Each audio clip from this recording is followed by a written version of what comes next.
44 বছরের এক বুড়া শয়তানে মাত্র 1.5 বছরের একটা কন্যা সন্তানকে রেপ করিয়া তার বাদে মারিয়া তারপরে ফাঁকর মাঝে গাড়িয়া রাখি দিছে। আমি আপনারা সবরে বিস্তারিত হইয়া আসসালামু আলাইকুম, নমস্কার, সত শ্রী আকাল দর্শক বিন্দুরা, আপনারা সব ভালো আছেন? অটো বাংলা আসাম ফেসবুক পেজে আপনারা সবরে ওয়েলকাম।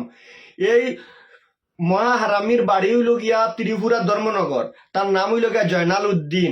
আর যে ছোট কন্যা শিশুটা তার বাড়ি হইল গিয়া শিলচার সোনাবাড়িঘাট 2য় খণ্ড।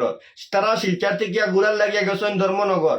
যে মিনাজউদ্দিন হইয়া যে ছেলে তার বাচ্চা হইল গিয়া এটা মিনাজউদ্দিনের ঘর হইল গিয়া শিলচার থেকে তাইনোর ওয়াইফ যখন ত্রিপুরা তারা গুড়াত গেছেন, যাওয়ার পরে তাইনোর ওয়াইফর মামায় তোর বাচ্চাটারে কুলো লই একটু আদর যত্ন করি হইয়া একটু বেইমানি করিয়া বাচ্চাটার এখান থেকে সরাইয়া নিয়া তারপরে স্ক্রিনে আপনারা ভিডিও দিকে যাইতে পারডা।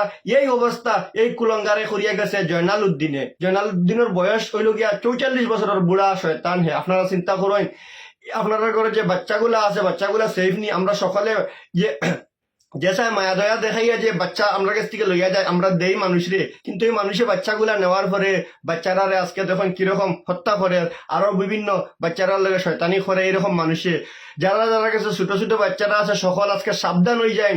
এই জিনিসটা দেখিয়া শরীরের রুম খাড়া হয়ে গেছে, অনেক ভয় লাগছে। এইরকম কেস আর এইরকম কুলঙ্গার মানুষ এখনো পৃথিবীতে আসেননি। সম্মানিত দর্শক বিন্দুরা, আপনারা কইন এই যে জয়নাল